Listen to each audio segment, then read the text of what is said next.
Hello again, this is Professor Watts, and today we're going to talk about specialization and the division of labor. Now, if you're in the class, we will have just done the puzzle building activity.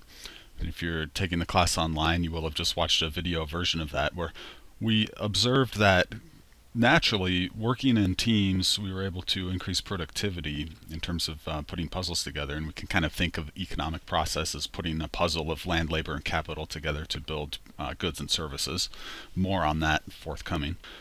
But the real point of the puzzle activity was that not just that we produced more, but on a per person basis we became more productive. So a team of 2 people, for instance, was able to put the puzzle together in less than half the time.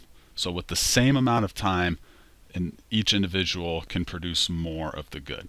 And how was that accomplished? Well, that was accomplished by specializing. And a very common thing we observe in that puzzle building is that when I allow you 2 or 3 workers, one person will specialize in the edges, one person will specialize in the sky, one person will specialize in the little kitty cat's face, and so on. So by specializing, we gain a lot of productivity. And that's what we're going to be talking about today in a bit more formal sense. We're going to draw strongly on Adam Smith, one of the really the founding fathers of economics, one of the great thinkers in economics. And we'll make reference to his famous book, Inquiry into the Nature and Causes of the Wealth of Nations from 1776. And it's really the very first thing he mentions. So for him, it's a starting point of his economics. So let's begin. Now, here's a quote from the book. And Smith says, "The greatest improvement in the productive powers of labor, and the greater part of the skill, dexterity, and judgment with which it is anywhere directed or applied, seem to have been the effects of the division of labor." Well, how does that work? Well, Smith starts off, as I mentioned, the very beginning of his book with an example of a pin factory. And we're talking the kind of pins you use in sewing and making clothes. And back then, pins were very relevant because there wasn't a lot of ready-made garments, and most households would make most, if not all, of their own clothing.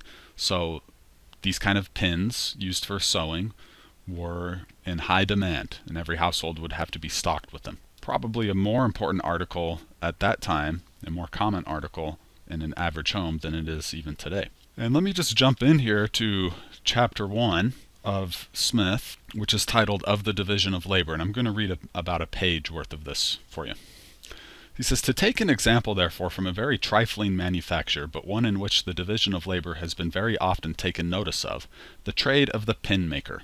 A workman not educated to this business, which the division of labor has rendered a distinct trade, nor acquainted with the use of the machinery employed in it, to the invention of which the same division of labor has probably given occasion, could scarce perhaps with his utmost industry make 1 pin in a day, and certainly could not make 20.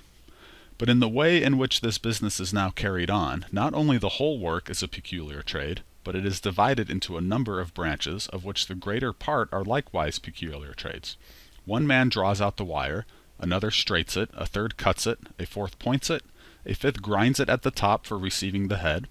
To make the head requires 3 distinct operations. To put it on is a peculiar business. To whiten the pins is another. It is even a trade by itself to put them into the paper. And the important business of making a pin is, in this manner, divided into about 18 distinct operations, which in some manufactories are all performed by distinct hands, though in others the same man will sometimes perform 2 or 3 of them. I have seen a small manufactory of this kind where 10 men only were employed, and where some of them consequently performed 2 or 3 distinct operations. But though they were very poor, and therefore but indifferently accommodated with the necessary machinery, they could, when they exerted themselves, make among them about 12 pounds of pins in a day. There are in a pound of upwards of 4,000 pins of a middling size. Those 10 persons, therefore, could make among them upwards of 48,000 pins in a day. Each person, therefore, making a 10th part of 48,000 pins might be considered as making 4,800 pins in a day. But if they had all wrought separately and independently, and without any of them having been educated to this peculiar business, they could certainly not each of them have made 20, perhaps not 1 pin in a day. Certainly not the 240th, perhaps not the 4,800th part of what they are at present capable of performing in consequence of a proper division and combination of their different operations." So says Adam Smith. So what we observe is a huge increase in productivity by dividing up a manufacturing process into many steps and then bringing people in to specialize in those particular steps. Here's an illustration of some kind of wire goods factory. I don't know if this is pins per se, but you kind of get this idea here. You see some people here are working on the machines that draw the wire out. These guys over here might be cutting it into little bits. This person here might be polishing or grinding or sharpening. Okay, this guy over here is doing something else. So we see that we've divided the process up into several steps, and you can see illustrations of the different equipment they have down here. This is kind of the time period and the type of work that Adam Smith was chronicling there in his book. A tremendous increase in productivity based on dividing up a task and then having people specialize. Smith is going to go on in the first chapter of the book to talk about what's driving this huge productivity gain, and he comes up with 3 reasons. First is skill. And Smith talks in particular about the increase of dexterity in every particular workman. And the idea is that by doing something a lot, you get good at it. Practice makes perfect, so to speak. So experience gets you skill, and then it gets you a lot more productivity than someone who's new or untrained in a particular task. You've probably heard the old expression, if you're a jack of all trades, you are a master of none. Well, this is the opposite of that. You only do one thing, you get eventually very good at it. This phenomenon has been pretty well documented, and there's a pretty famous book from several years ago called Outliers by Malcolm Gladwell.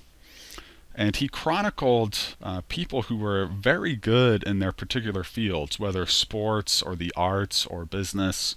He found something in common amongst these people, and which is going to be not at all surprising given what we just mentioned. Okay, and what we're talking about with outliers is people who are at the very extreme ends of a distribution, in this case a distribution of skill or talent. And if you're familiar with your normal bell-shaped curve here from statistics, we're talking about people at either end here. Okay, and most of your observations are going to occur within about 2 standard deviations either side of the mean. And we're talking people here 3 or 4 standard deviations out. There's a very small percentage of people way out here at the extreme ends. So if this were male heights in the U.S., the mean is something, if I remember, about 5'10", and the standard deviation I think is about 3 inches. So 34% would be within 3 inches, 1 standard deviation to the left, so from 5'7" to 5'10", and then another 34% would be 1 standard deviation to the right, so from 5'10" to 6'1". So you're talking about 68% of your people are within that 6-inch height range. And then if you went out to another standard deviation, so 5'4" up to 6'4", 96%. So almost everybody is clustered pretty closely around the middle.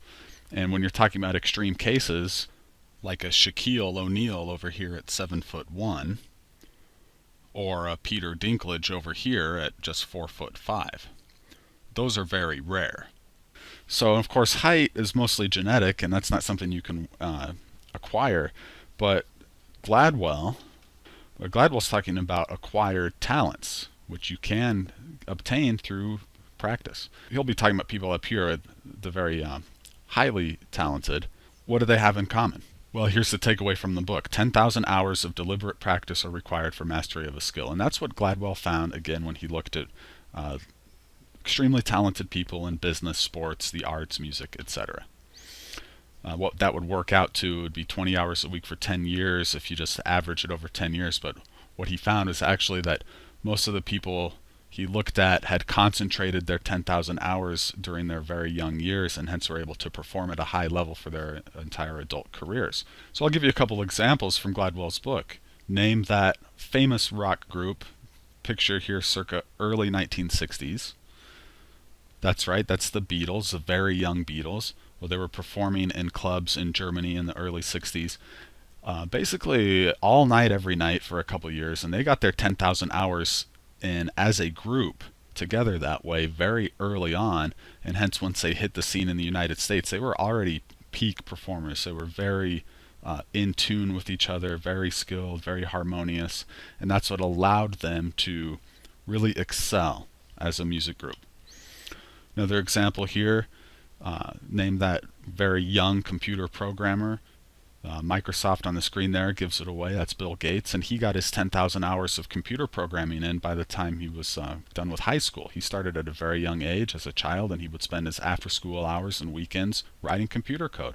Well, guess what? He had 10,000 hours in, and by the time he was out of high school, he was ready to start one of the most successful software businesses ever. So it makes perfect sense. You put more time in, you get very good at something. Now, note that practice is necessary but not sufficient, as we would say.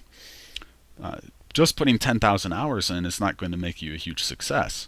But Gladwell's point in the book is that without the 10,000 hours, you're not going to have the high talent level that would be required for huge success.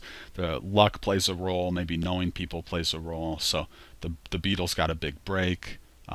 Gates had the tenacity to launch his own business and stick with it. So it's not just the practice, but the practice is required.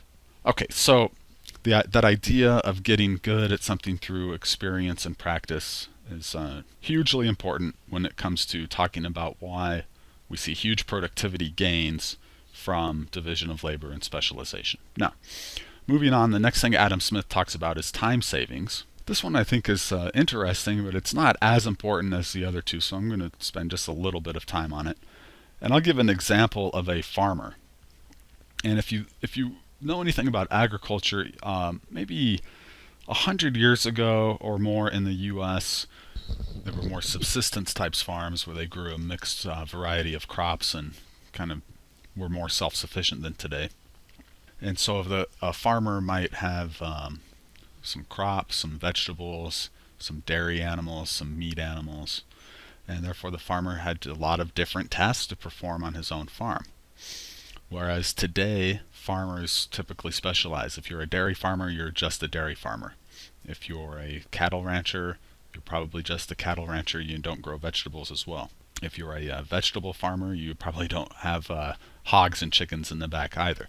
It's very developed and specialized. And Smith notes that the saving of time, which is commonly lost in passing from one species of work to another, well, if you think about that old type of farming 100 plus years ago, where you had to do a little bit of everything, that slowed you down and it made you less efficient than a farmer who only does one type of task in a day. Not only does this kind of farmer lose the opportunity to maximize skill because he has to do 5 or 6 different tasks every day instead of just specializing in 1 or 2, but he loses time switching from task to task, putting away the animals and the tools and getting out a new set of tools and moving around from location to location. Probably not the biggest factor, but it's relevant, and it is something to think about, and it is very applicable in life and management of your time and your business. You want to realize that if you try to do everything yourself, you lose time in moving about from task to task rather than specializing in only a few things. Okay, well, let's move on. And the third item in Adam Smith's explanation here, and this is probably the biggest, is capital, or what Adam Smith refers to as machinery, the use of machinery in production. Machinery that, as Smith says, facilitates and abridges labor, or labor-saving devices. And here's some examples that were really revolutionary at Adam Smith's time.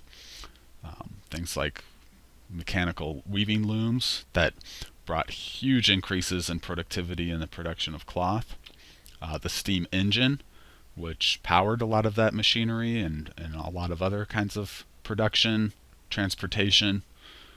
That's the Industrial Revolution, which was just getting started, really. It was in its infancy when Adam Smith was writing and observing the world in the late 1700s.